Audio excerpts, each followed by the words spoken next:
Hello and welcome back to my YouTube channel. My name is Andrea and I have been selling on Etsy for 8 years. I have an embroidery business on Etsy, and so we sell clothing, accessories, all of those good things on Etsy. Today we are going to be talking about how to sell physical products on Etsy. So if you are new to this channel, we talk about Etsy growth strategies, day in the lives, all of those fun things.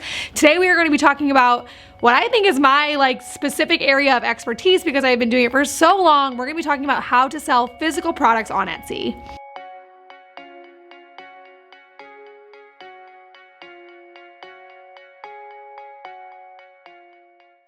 So before we even jump into the content of this video, I just wanted you guys to know that this video is specifically for people who are going to be making a physical product, a product that needs to be shipped out, like making an actual tangible product and selling it all through Etsy. So we're just gonna be diving into some basic concept. This video is also geared towards beginners that are diving into selling physical products on Etsy. But I just wanted to make sure that you guys kind of know who this is for. If you've been selling on Etsy for years, even if you are physical products, probably skip past this one. And if you are not selling physical products, this one will not be specifically for you. So that's just kind of who this video is for before we dive into the actual content.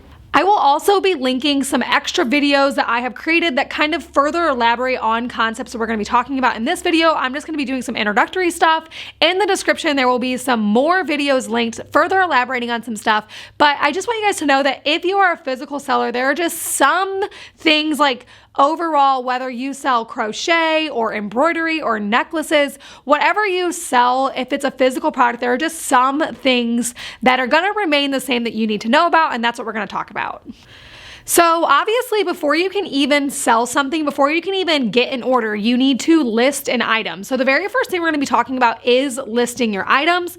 There are obviously a ton of ways to break this down. Like I said, basically if I was gonna link every video, I could link every video on this channel back to this video because there is so much content and so much, resources available to you, especially through this channel or through all channels, honestly, but through this channel where we break down all these things.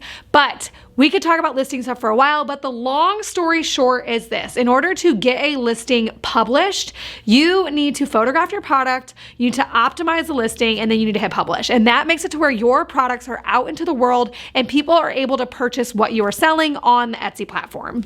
The first step of that is photography. I have a whole video about it, but let's cover the basic points of photography. So the first thing that you are going to want to do is make sure that you have absolutely amazing light. So I always just give the example really quick. If you're inside, you're gonna wanna face a window. You can't tell, but that's how this video is lit. There's big south-facing windows right in front of me. You can't see it, but that is what is happening here. And that is why this video looks nice and evenly lit.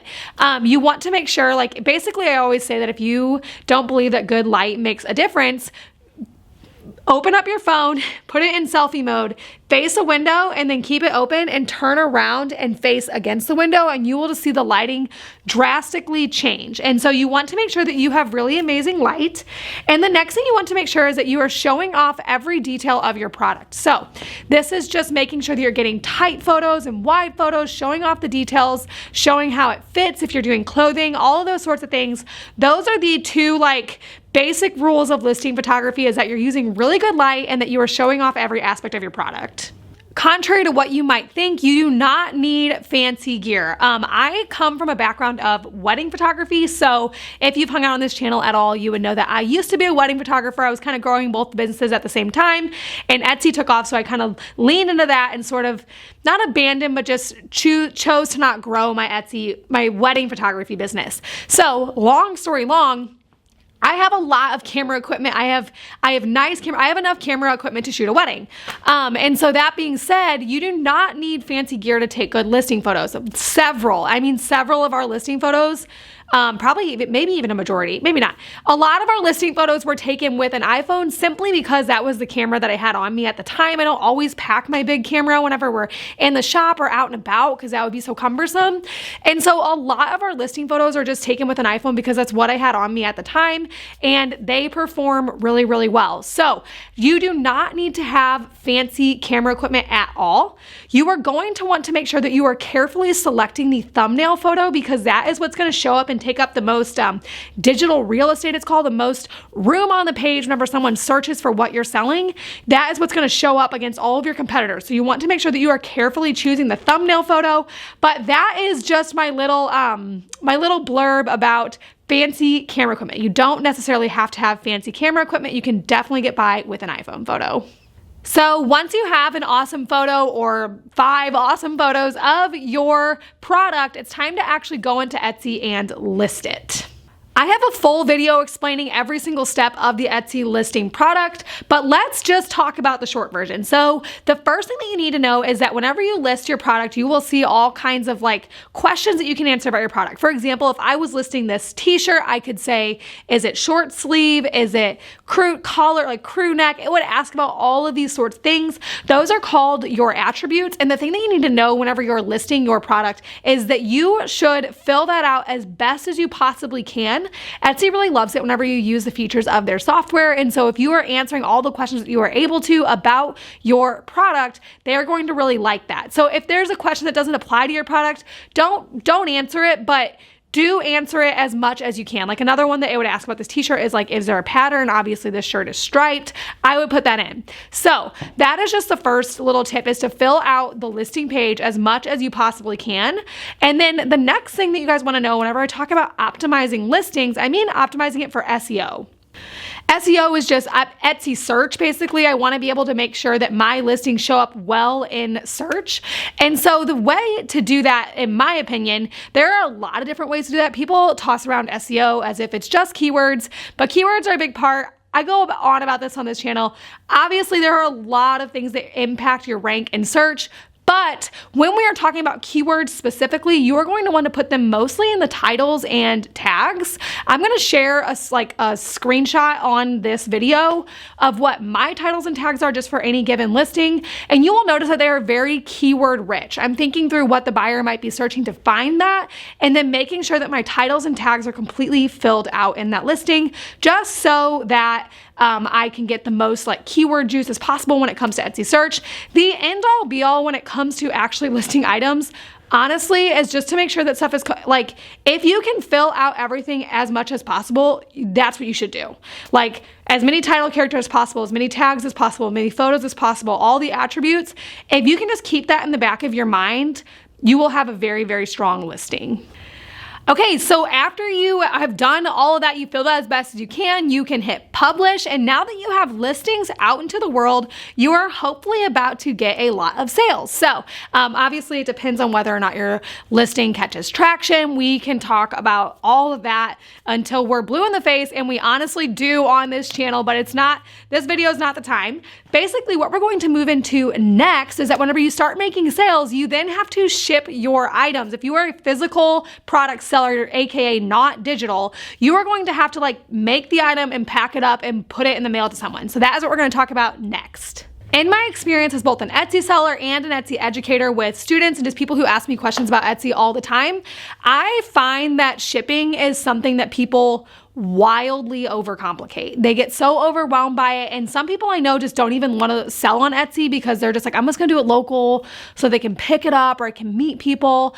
And I actually started the opposite way. So I started on Etsy, and now the idea of having to arrange a local pickup or meet someone with an item sounds much more complicated than just shipping it. I have local orders all the time, and I do allow pickups, but I'm still like, oh, can you just let me ship it? It'll be easier. So basically, I don't know why I'm saying that, but basically it's something that people wildly overcomplicate that's really not that hard. Shipping can be broken down into like a 3-step process that is super, super easy.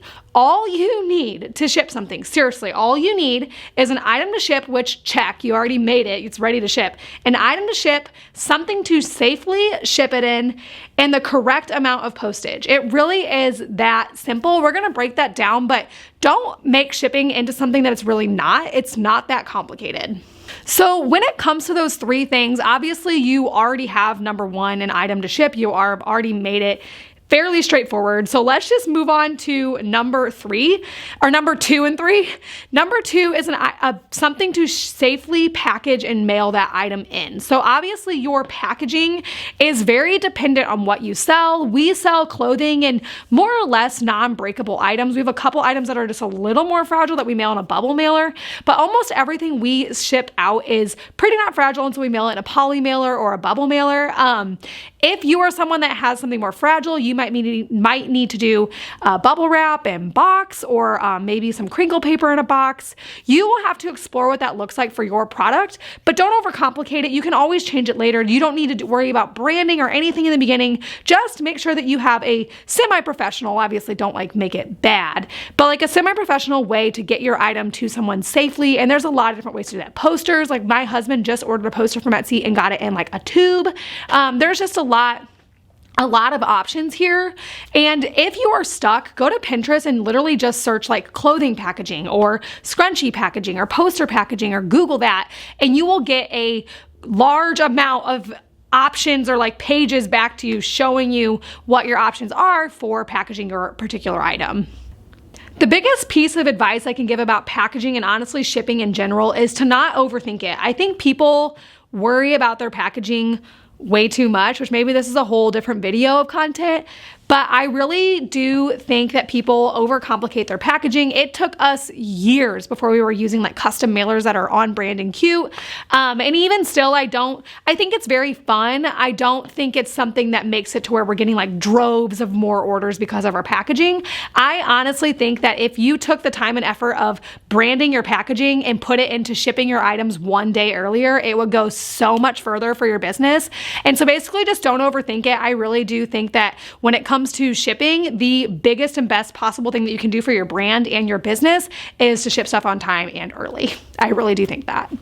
Okay, so now that you have your item and your package, your item is listed, it's sold, it's made, and you have it packaged up, now all you need is the correct amount of postage. And I think that this is where people really freak out because they don't know what to do, but the good news is that Etsy literally does all of it for you.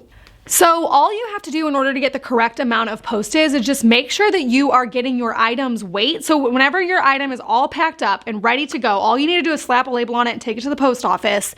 What you need to do is then take a tape measure and measure the dimensions and get the weight. If you are caught up on the weight of your package, you can buy a postal scale on Amazon. I think you can get one for like 20 bucks.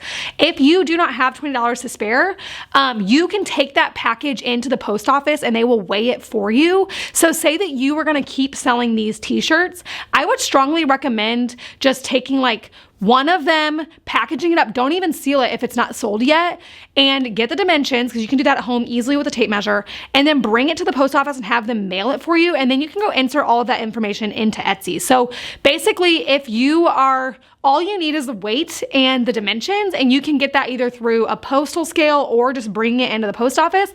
And then once you have that, all you have to do whenever you are making the label or making the listing is put that information into Etsy, and it automatically calculates the rate for you. So you really don't have to worry about not having enough postage. You really don't even have to worry about going into the post office. I strongly recommend buying your labels through Etsy. It's easier, it's cheaper, it's pretty much better in every way. And it's super simple to get the right rate because they are calculating it based off the customer's address, all of that fun stuff. So definitely don't overcomplicate shipping. It's not that hard. All you need is the dimensions and the weight, and you are home free. All you have to do is put it in Etsy and it'll calculate everything for you.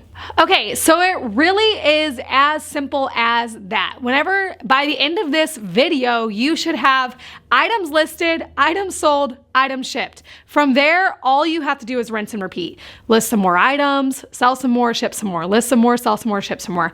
It really, really is not that complicated. I find that people overcomplicate Etsy to the point where they actually don't even want to sell there before they've even tried, because I think it's one of those things whenever it's unknown and so you just don't quite know how much work it is, and in your head you make it out to be more than it really is.